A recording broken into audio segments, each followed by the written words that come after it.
안녕하세요. 권혜영입니다. 반갑습니다.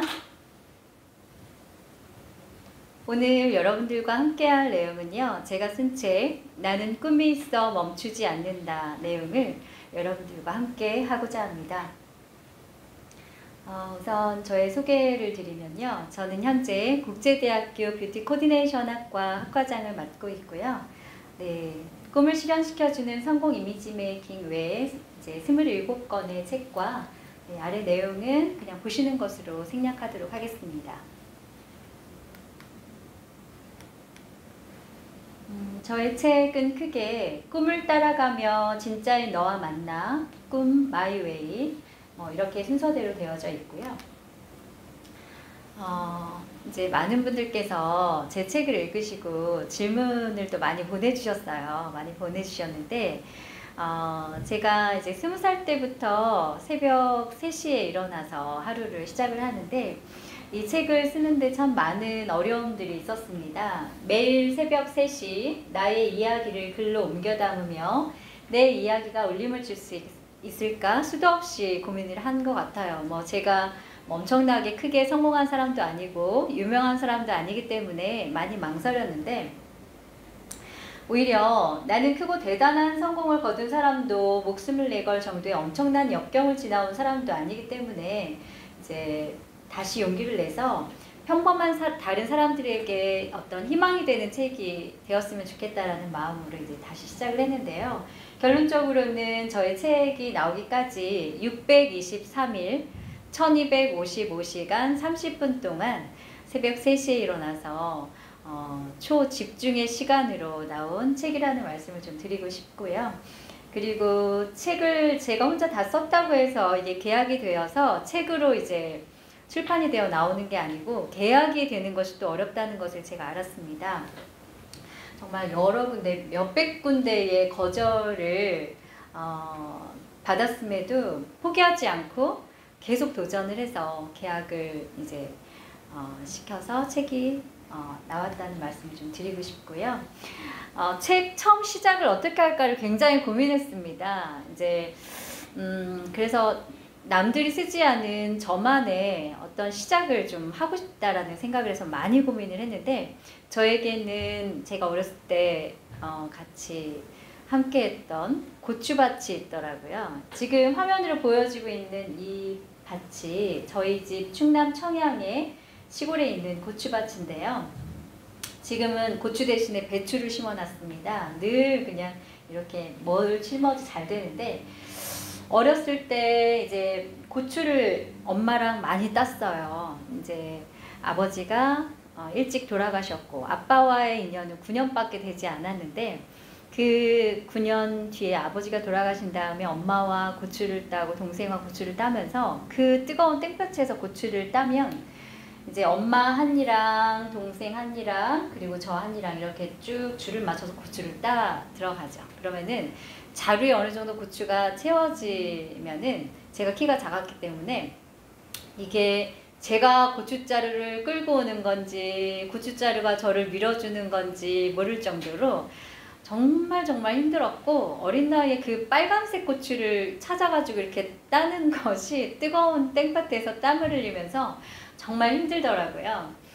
그런데 고추를 땄는데 또 며칠 지나서 보면은 또 빨갛게 또 금방 변해있고 이러니까 이제 혼자 생각하는 거죠. 학교 가면서도 아니 남의 다른 집 고추들은 탄저병 걸려서 잘도 죽고 하는데 우리 집 고추는 탄저병도 안 걸리고 너무 그냥 맨날 풍년인 거예요. 그래서 이제 제가 그 책에다 이렇게 썼습니다. 뭐야 너 아직도 안 죽었어? 나한테 죽느니 그냥 네가 알아서 죽는 게 좋을 텐데 이렇게 이제 시작을 하는데요. 아무튼 이렇게 고추를 어렸을 때 따고 고추와의 또 예쁜 힘들지만 또 아름다운 추억도 있고 네 그렇습니다. 그래서 이렇게 저의 책은 시작을 하고요. 가장 큰 꿈을 품어라 꿈은 공짜다 라고 해서 지금 보여지고 있는 메뉴판이 오크라는 커피숍의 메뉴판인데요.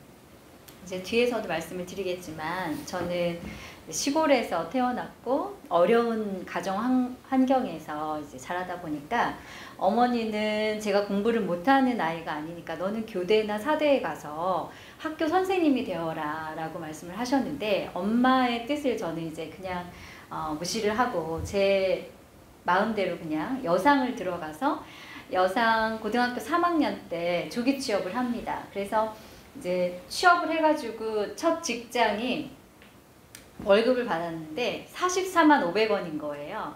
근데 거기서 제가 40만 원씩 저축을 했거든요. 그럼 나머지 4만 500원 가지고 살 수가 없잖아요. 그래서 생각을 했어요. 아, 그러면 내가 돈도 벌고 그리고 또 돈을 남는 돈으로 공부도 하려면 어떻게 해야 될까? 직장에서 받는 급여는 정해져 있는데 해서 아르바이트를 이제 알아보다가 여기서 이제 구한다는 소식을 듣고 1시간에 1,100원씩 받는 아르바이트를 시작을 합니다. 그래서 직장이 저기 지금 현재 국방부 옆에 삼각지에 있는 아주 조그만 사무실이었는데 지금 이제 재개발이 돼서 다른 게 들어왔지만요. 거기서 이제 끝나면 또 열심히 뛰어서 지하철역에 가서 또 신림역까지 오고 하면은 정확하게 7시에 끝나서 막 뛰어가지고 가면 한 7시 40분 정도에 도착을 해요. 그래가지고 7시 40분부터 10시 40분, 11시 넘어서까지 이제 커피숍에서 아르바이트를 하는 거죠. 그러면은 뭐 1시간에 1,100원이니까 뭐 몇 시간 안 되잖아요. 그렇게 하고 평일에 그렇게 하고 토요일, 일요일 아르바이트 하고 그 돈을 모아서 또 필요하면은 운전면허 학원도 다니고 새벽에 영어 학원도 다니고 일어 학원도 다니고 이제 그런 생활을 했는데 지금에 와서 생각을 해보면 저는 이 말씀을 꼭 드리고 싶은데 꿈은 영원한 기쁨이자 결코 다 써버릴 수 없는 재산이고 해가 갈수록 활력을 주는 행운이다. 돈과 달리 꿈은 한계가 없다.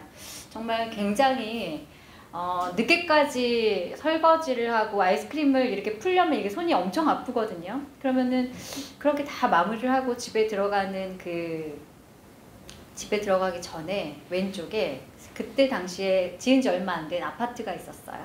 동부 아파트라고. 왜 이 넓은 세상에 내 몸 하나 누일 나한테는 집 한 채가 없을까? 나는 왜 이렇게 늦게까지 돈을 벌면서 힘들게 살아야 하는 걸까? 그런 생각을 하면서 거기 그네가 있었거든요. 놀이터 안에. 아파트 안에. 그네를 타고서 그냥 왔다 갔다 하고 그냥 별을 쳐다보고 또 이제 그러고 이제 마음을 달래고 들어가는 거예요. 그런데 내가 끓인 것은 커피가 아니라 간절함이었고 내가 깨끗이 비워내고 씻어낸 것도 설거지 그릇이 아니라 포기하고 싶은 절망감이었다. 그래서 지금 생각해보면은 어쩌면은 저의 견딤의 크기로 어떤 더 크게 쓰시려고 그렇게 또 했던 인내의 시간들이 아니었나라는 생각을 또 해보기도 했고요. 정말 그때는 힘은 들었지만 정말 열심히 했던 것 같아요. 열심히 했고 보람도 있었고 또 즐겁게 또 했던 것 같습니다. 네, 이렇게 지금 다시 보니까 또 새로운 마음이 드는데요. 어릴 때부터 나는 고추만 따다가 죽을 사람이 아니다. 나는 정말 잘 될 거다. 그러면서 미래를 눈을 감고 상상을 많이 했던 것 같아요. 그래서 이제 그리고 틈만 나면 이렇게 종이 위에 계획을 적고 20살에는 내가 뭐가 되고 21살에는 뭘 이루고 22살에는 해서 이렇게 10년 계획을 쭉 적는 것이 습관처럼 되어 있었는데 지금도 저희 집 냉장고에는 제가 취득해야 될 자격증과 공부해야 될 것들이 포스트잇에 다닥다닥 붙어 있거든요. 네, 하루는 아들이 그러더라고요. 엄마, 이렇게 52개나 되는 자격증 취득하셨는데 엄마 또 자격증 이거 취득하시려고 냉장고에 이렇게 붙여놓으셨냐고. 이 포스트잇은 도대체 언제 떨어지는 건지 모르겠다고 이제 아들이 웃으면서 얘기를 했는데 저는 사실 지금 생각해보면 말도 안 되는 꿈을 꾼 것 같아요. 좀 과분한 꿈이라고 해야 될까요? 제 환경에 맞지 않는 그리고 뭐 부족한 사람인데 제가 되고자 하는 것이 너무 컸기 때문에 제 스스로가 더 힘든 시간이 아니었나라는 생각도 했습니다. 그래서 말도 안 되는 위대한 상상을 해라. 그리고 행동하라. 그러면 꿈이 현실이 된다. 인간의 말은 그의 인생과 같다. 저는 정말 우리가 하는 말에 엄청난 에너지가 있다고 생각을 하거든요. 그래서 꿈은 미쳐야 이룰 수 있다. 될 때까지 끝까지 악착같이 쓰면 이루어지는 꿈 해서 이렇게 종이 위의 기적, 내가 쓴 모든 것이 현실이 된다. 근데 기가 막힌 것이 제가 이제 결혼을 하고 또 전공을 바꿔서 다시 이제 공부를 시작하는데요. 제가 계획해서 썼던 것보다 더 빨리 그 꿈이 이루어졌다라는 게 제가 지금 봐도 정말 신기할 정도로 그런 부분이 있었습니다. 꿈에 이르는 길엔 걱정하는 시간도 아깝다. 이제 여기 제 사진을 올려서 강의를 한번 했더니 이게 저냐고 하면서 깜짝 놀라시더라고요. 그래서 여러분들 놀라실까봐 제가 얼굴은 가렸습니다. 네, 제가 이게 피부 미용사 국가 자격증 취득한 이제 국가 자격증인데요. 이 세상이 고수에게는 놀이터요, 하수에게는 생지옥이 아닌가. 하수들은 걱정이 너무 많아. 도전, 경험, 자신의 꿈을 대하는 예의. 제가 어느 날 국가 자격증 시험 감독을 갔는데요. 머리를 깔끔하게 묶고서 시험을 봐야 되거든요. 특히 피부 관리할 때는. 그래서 이제 검정 머리끈으로 머리를 이제 묶는데 들어가자마자 제 눈에 들어온 그 이미지가 있었어요. 머리가 백발이 되신 할머니께서 머리를 검정끈으로 묶고 피부관리 국가자격증 시험을 보러 들어오신 겁니다.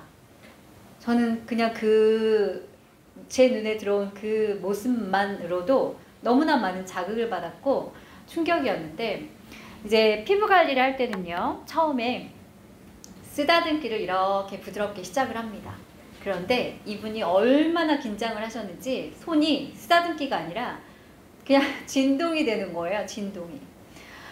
그리고 처음부터 끝까지 그 시험에 임하시는 그 자세와 그 열정, 그리고 막 하시면서 땀을 흘리시는 그런 모습들을 보면서 나도 정말 치열하게 열심히 살아왔다고 생각했는데 정말 많은 자극이 됐고 앞으로 더 열심히 살아야 되겠다라는 생각이 들었습니다.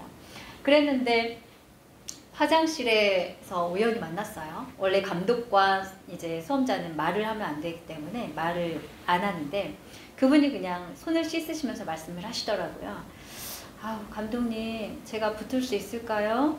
제 마지막 꿈이 동탄에다가 피부관리실 차리는 건데 돈은 많이 모아놨는데 정말 저는 마지막 꿈을 꼭 이루고 싶은데 이번에도 또 떨어질 것 같아요 라고 하시면서 말씀을 하셔서 그냥 저는 눈인사만 하고 나왔는데 붙었어요. 그분 최종적으로. 아무튼 너무 멋있는 모습이었습니다. 그래서 지금은 제가 가지고 있는 자격증은 52개인데 앞으로도 제가 취득하고 싶은 자격증이 너무 많거든요.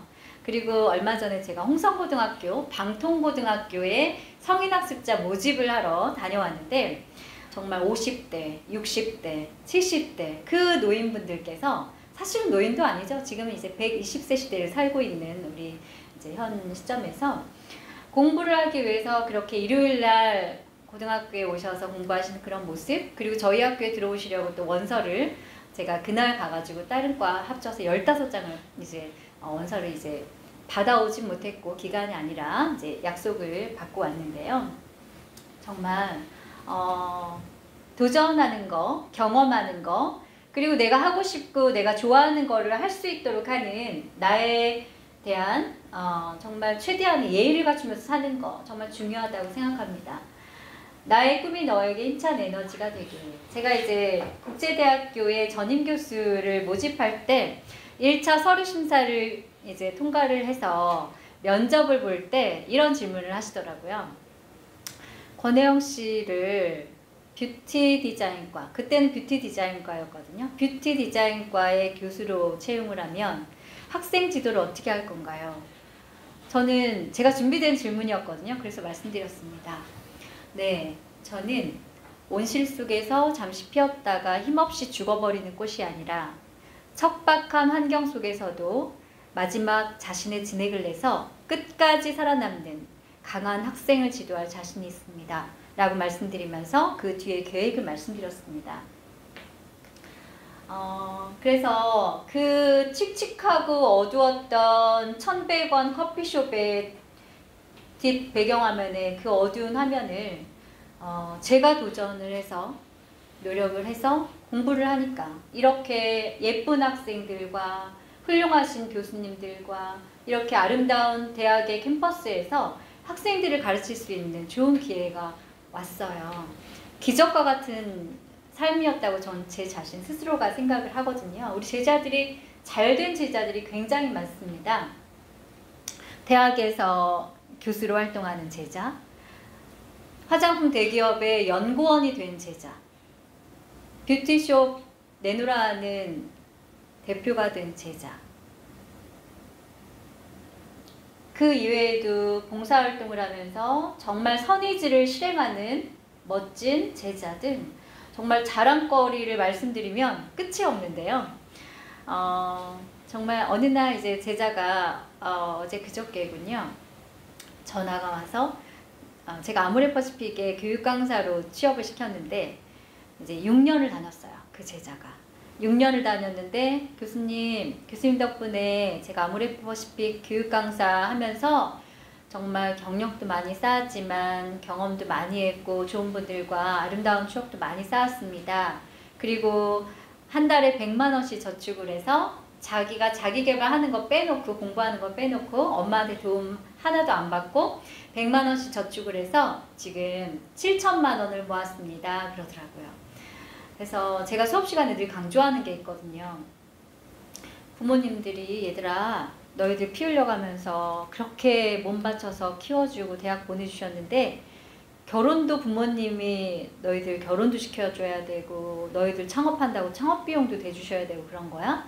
너희들이 다 알아서 스스로 돈 벌어서 하면 얼마나 좋을까? 저축하는 습관을 들여라. 이제 그런 이야기를 수업 시간에 많이 해주거든요. 수업 이제 공부 이외에도 우리 제자들이 그렇게 열심히 해주는 걸 보니까 너무 고맙고 참 뿌듯한 것 같습니다. 네, 즐겁고 행복하지 않다면 당장 헤어져. 이게 무슨 내용인가 궁금해하시는 분들 계실 텐데요. 가슴 뛰게 하는 일을 찾아라. 맞지 않는 옷을 입고 힘들어하며 허튼 시간을 보내지 않기를. 나를 즐겁고 행복하게 해줄 나와 꼭 맞는 꿈은 반드시 있다. 이제 저의 경험담을 말씀을 드리면 저는 고등학교를 이제 어머니의 뜻을 무시하고 그냥 여상을 들어갔어요. 저희 어머님은 제가 인문계 고등학교에 들어가서 교대나 사대에 들어가 선생님이 되는 게 엄마의 꿈이었고 저는 너무 어려운 가정 환경이기 때문에 빨리 돈을 벌어야 되겠다라는 생각을 해서 여상을 들어갔는데요.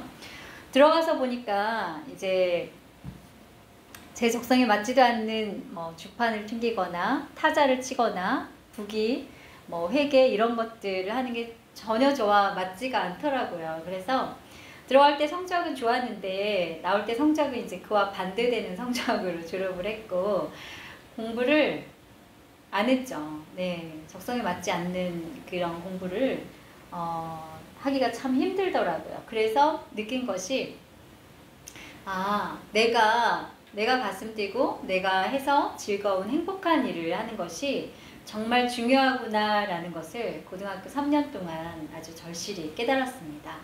제 인생에 있어서 가장 후회되는 시간이 고등학교 3년인데요. 그 3년 동안 또 깨달은 것이 많이 있죠. 정말 내가 가슴 뛰고 행복한 일을 해야 되겠구나. 네, 그래서 시간을 낭비하면 안 되고 정말 내가 좋아하는 일에 앞으로 더 집중해서 살아야 되겠다. 이런 이제 생각도 갖게 되었습니다.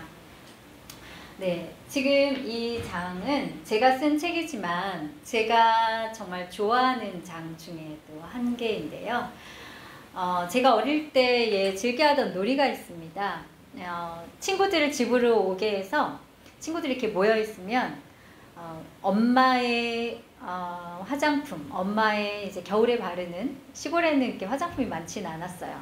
그래서 엄마의 크림을 하나 이제 준비하고 크레파스를 준비해서 친구들 입술에다가 이제 친구들 입술에다가는 아빠의 인주를 이렇게 손가락으로 발라주었고 그리고 친구가 입술을 보더니 너무 예쁘다는 거예요. 그래서 눈도 해달라는 거죠. 근데 그때에 크레파스만 눈에다 이렇게 발라주면 뻑뻑해서 이게 발색이 안 될 것 같은 거예요.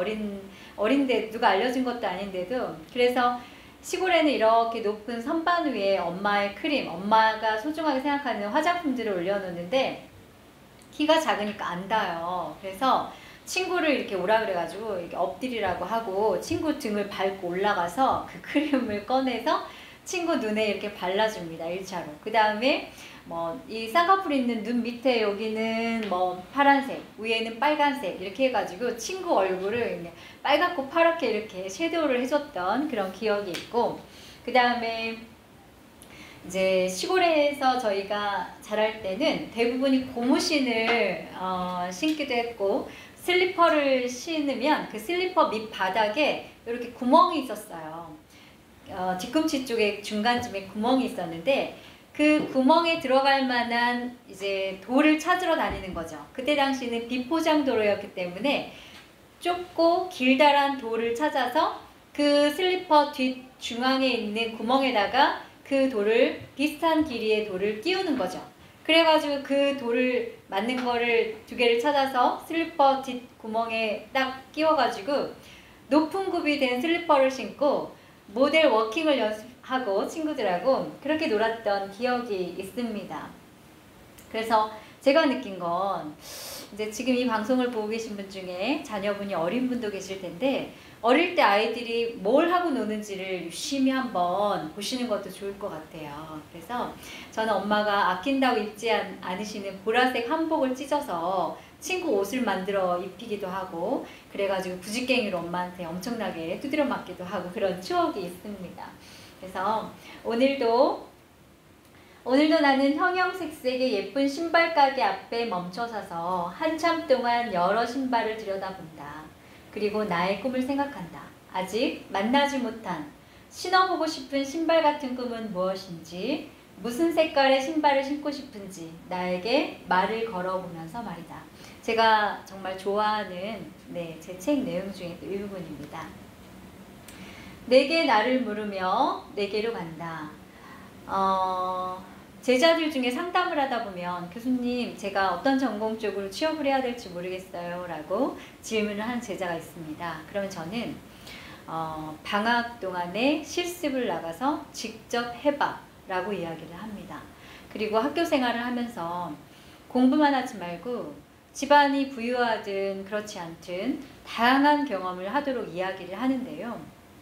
우리가 옷 하나를 살 때도 백화점에 이 매장 저 매장 다 다녀보면서 옷을 입어보고 나에게 어울리는지 색상은 괜찮은지를 보고 옷을 구입을 하는데, 하물며 내가 평생을 내가 정말 이루고 싶은 꿈을 찾는데 내 적성에 무엇이 맞는지는 해보지 않고 머릿속으로 생각해서 결정할 사항은 아니라고 저는 말씀을 드리고 싶고요. 그래서 꿈은 직접 경험하고 만나봐야 진짜 내 것을 찾을 수 있다라는 말씀을 드리고 싶습니다.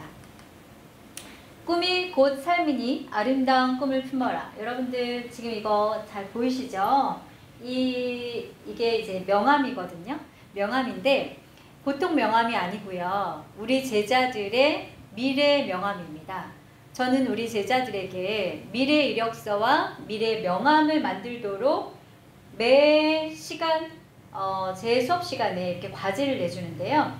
이거는 제가 했기 때문에 제가 경험해 봤기 때문에 제자들한테 아주 꼭 제출을 해야 된다라고 강조하면서 내주는 과제 중에 하나이기도 한데요. 미래 이력서를 10년 미래 이력서를 내가 20살 국제대학교에 입학, 몇 년도에 졸업, 몇 년도에 편입, 몇 년도에 대학원 진학, 몇 년도에 대학원 석사, 몇 년도에 박사, 몇 년도에 시간 강사, 몇 년도에 겸임, 몇 년도에 전임, 이런 식으로 그게 교육직이면 교육직에 맞게, 그 다음에 자기가 대표가 꿈이면 돈을 벌 목적이겠죠. 그러면은 이제 그 금액을 구체적으로 해서 적게 미래 이력서를 적게 하고, 지금 보여드리는 거는 미래 명함인데 여기 보시면 머리 잘해요. 이게 헤어샵 원장이 꿈인 거예요. 네. 대표를 해서 헤어샵 이름이 머리잘 헤어샵이고, 네일 디자이너, 메이크업 뷰티, 뭐 스라 디자이너 해가지고 이렇게 자기들이 미래에 이루고 싶은, 미래에 갖고 싶은 그런 이력을 넣어서 명함을 만든 것입니다. 그런데 정말 제가 2008년도부터 대학 강의를 시작을 했어요. 다른 대학에서. 그런데 그때 받았던 미래 이력서대로 지금 살고 있는 제자들이 너무 많아요. 정말 신기할 정도로, 소름 끼칠 정도로. 그래서 국제대학교에 온 다음에도 미래 이력서를 받아놨는데 지금 안양에 토탈 뷰티 샵을 오픈해서 잘 되고 있는 제자도 있고요. 정말 이런 것들을 생각하면 막 가슴이 뛰어요, 저는. 네, 여러분, 이게 제가 20대 초반 때거든요. 이거는 보이시는 바와 같이 MBC 예술단이니까 제가 무엇을 도전했는지는 상상이 되시겠죠? 네, 제가 그 MBC 탤런트 응시 원서를 냈었습니다. 그런데 어떻게 될 것 같으세요? 네, 당연히 아니 제가 질문하니까 어떤 분이 뭐 떨어졌어요 하시면서 웃으시더라고요. 다른 데 강의 가서 하니까. 근데 그 웃을 일이 아니거든요. 제가 1시간에 1,100원씩 알바하면서 힘들게 번 돈으로 이렇게 사진을 찍고 원서를 냈는데 그때 당시는 제가 떨어졌다는 소식을 듣고 엄청 울었어요. 아니 왜? 나보다 못생긴, 제가 이제 책이 완성돼서 나오기 전에는 탤런트 누구를 딱 썼는데 그걸 출판사에서 그 탤런트 이름을 뺐더라고요. 내가 누구누구 씨보다 사실 뭐 못생긴 것도 아니고 연기를 시키면 뭐 못할 것도 아닌데 내가 도대체 그 탤런트보다 못한 게 뭐란 말인가, 내가 도대체 왜 떨어졌는가 막 이렇게 했어요. 그래서 막 너무너무 슬펐거든요. 그래서 많이 울었는데 전화를 했어요. 거기 MBC에. 그랬더니 떨어졌다고, 이제 확실하게 떨어졌다고 304번 이야기를 하시더라고요. 그랬는데 가만히 생각해 보니까 그럼 왜 떨어졌지? 내가 진짜 떨어진 이유를 알아야 다음에 도전을 할 때 또 준비를 할 거 아니에요? 그래서 다음날 전화해서 저기 응시 원서 냈던 304번 누군데요? 저 진짜 떨어진 거 맞나요? 그랬더니 맞다고요. 계속 전화를 하세요. 근데 제가 무엇 때문에 떨어졌는지 혹시 알 수 있을까요? 그랬더니 그런 것들은 알려드릴 수 없습니다. 전화를 뚝 끊으시는 거예요. 그래서 저에게는 그런 추억도 있습니다. 근데 저는 후회하지 않아요. 제가 할머니 되었을 때 내가 그때 한번 도전이라도 해볼 걸, 내가 왜 그걸 안 해봤을까? 전 그렇게 후회하고 싶지 않았거든요. 물론 돈이 많아서 연기학원을 다닌 건 아니에요. 그렇지만 저는 제 주어진 환경에서 하고 싶은 것들을 두드렸고 도전했고 또 떨어져도 보고 또 눈물도 흘려봤다는 거, 그 부분을 말씀드리고 싶고, 이렇게 뭐 다양한 포즈를 취해서 사진을 찍었는데 이때 저는 알았어요. 뷰티의 힘을. 만약에요 여러분, 제가 이때 뷰티를 미리 배워서 메이크업도 더 예쁘게 하고 헤어스타일과 의상도 제 몸매에 맞는 아름다운 옷을 딱 맞춰 입고 갔다라면 저는 지금 여기서 여러분들과 소통을 못할 수도 있다라는 생각이 드는데, 그러니까 그때 당시에 떨어졌거나 슬픈 일들이 바로 앞에서 보면 참 슬프고 내가 왜 안 됐을까 이렇게 속상한 일이기도 하겠지만 멀리 봤을 때는 너무 잘된 일일 수도 있겠구나라는 생각이 또 들기도 하더라고요. 그래서 여러분들도 도전하신 것이 당장 좋은 결과가 나오지 않는다고 절망하거나 실망하시지 않으셨으면 좋겠습니다. 네. 그때에 이루지 못한 꿈에 미련이 있어서 저는 매년 제 생일 5월 1일이 되면 아주 촬영을 잘하는 스튜디오에 가서 사진을 찍습니다. 어느 날은 이브닝 드레스를 맞춰서 메이크업을 받고 헤어도 잘하는 분한테 받고 가서 찍고, 어느 날은 캐주얼도 찍고, 어느 날은 정장 의상을 입고 가서 찍기도 하고, 이렇게 수시로 사진 찍는 걸 또 즐기는 그런 생활을 또 하고 있어요. 그래서 여러분들 안에서 좋아하는 거 꼭 직업으로 꼭 집중하지 않아도 내가 좋아하고 즐길 수 있는 취미생활 하나쯤 또 만드셔가지고 이렇게 하시는 것도 좋을 것 같고요. 또 나이 들어서 주름 많이 생긴 할머니 됐을 때 이런 모습을 보면 또 흐뭇할 것 같다는 생각도 들더라고요. 네, 지금 이 사진은 아까 제가 좀 전에 보여드렸던 오크 메뉴판, 그 오크에서 일했던 앞치마를 두르고 설거지를 하고 커피 밑에 잔을 닦는, 그리고 일을 할 때도 이렇게 같이 아르바이트하는 알바생하고 즐겁게 이렇게 웃으면서 일을 했고, 말씀드린 바와 같이 44만 500원 나의 첫 월급, 그리고 시급 1,100원의 아르바이트.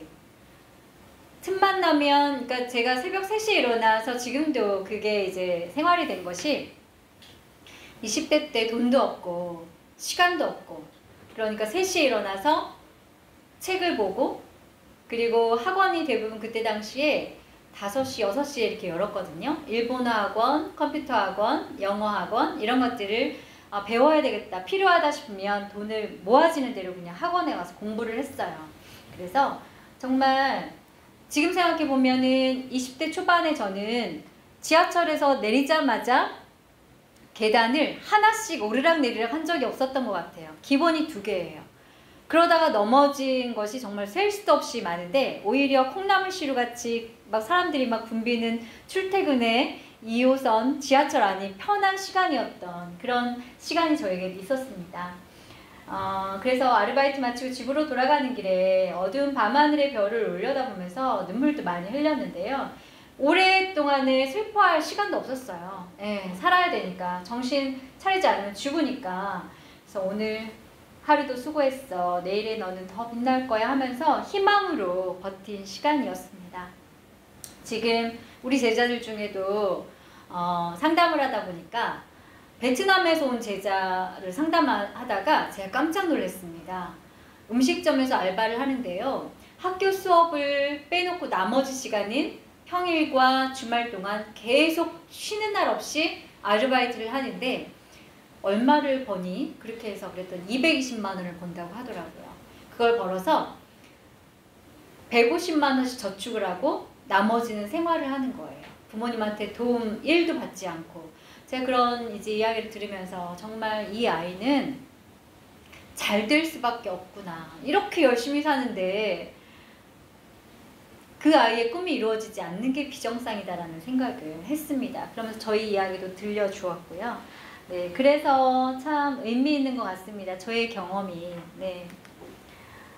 이것이 제가 20살에 대학을 들어가지 못했지만, 이제 20살 지난 20대 초반에 늦게 대학에 들어갔을 때 교수님이 내주신 과제 노트나 제가 공부했던 막 이런 것들을 모아놓은 것들인데요. 여기에 보면 그때도 메모하는 걸 이렇게 좋아했어요. 20살에 가졌던 나의 꿈을 난 누구보다 내 자신을 믿어. 난 꼭 이루고 만다. 능력 있으면서 여유만만한 삶을 살 거니까 난 할 수 있다. 하고 그냥 맨날 제가 이렇게 적고 미래이력서 적고, 네, 미래의 명함 만들고 이런 시간을 보냈던 것 같습니다. 그래서 이때부터 이렇게 94년 10월 20일 하나. 그래서 이때부터 일주일에 한 권씩 책을 읽기 시작하고요. 일주일에 1권, 2권 해서 지금도 책장에 책들이 이렇게 꽂혀져 있는데, 이런 책들을 보면 내가 정말 책 읽기를 잘 시작했구나 라는 생각과, 제자들에게도 책 선물을 제가 많이 하는 편인데요. 그래서 블로그에 꼭 남기도록 하고, 이제 이런 이제 내용의 그런 내용의 책이고요. 자, 그 다음은 이제 고난은 위장된 축복이다 라는 내용으로 그 책 시작하는 첫 부분에 이런 내용을 제가 썼습니다. 견딤의 크기가 쓰임의 크기를 결정한다. 다 지나간다. 이 모든 게 지나갈 일이다. 지금 코로나19로 많이 힘들어 하시는 분들 계시고, 또 소상공인들, 그리고 제자들은 제자들 나름대로 또 아르바이트 자리를 구하지 못해서 힘들고, 또 학부모님들도 많이 힘드시고 그런 상황인데요. 정말 힘들 때 힘을 내라는 위로의 말보다 더 힘이 되던 말, 슬픔도 힘겨움도 흐르는 시간과 함께 지나가고 옅어지니 얼마나 다행인지 모른다. 저는 다 지나간다. 이 모든 게 지나갈 일이다. 제가 힘들 때마다 저에게 해주었던 말입니다.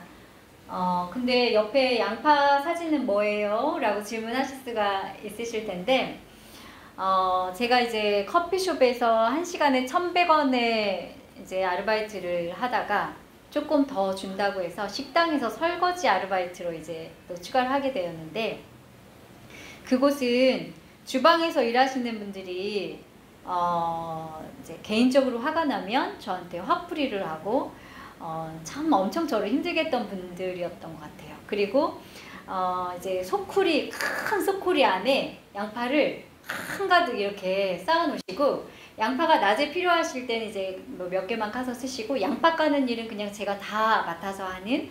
그래서 이제 양파를 까면 그래도 뭐 해야 되는 일이니까 양파를 이렇게 까다 보면 양파 때문에 눈물이 나와요. 매워서.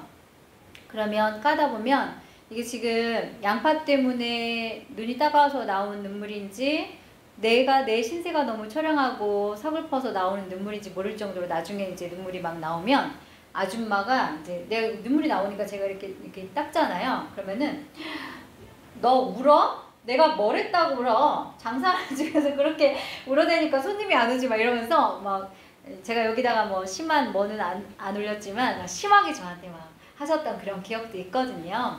그래서 이 강의를 들으시는 분들, 우리 제자들도 지금 아르바이트를 현장에서 하고 있는 제자들이 많은데 따뜻하게 해주셨으면 좋겠어요. 그게 참 어렸을 때, 지금은 또 어른이 되었지만 그때 어렸을 때 당시에는 엄청난 상처거든요. 그래서 즐겁게 함께 웃으면서 일하면 좋잖아요.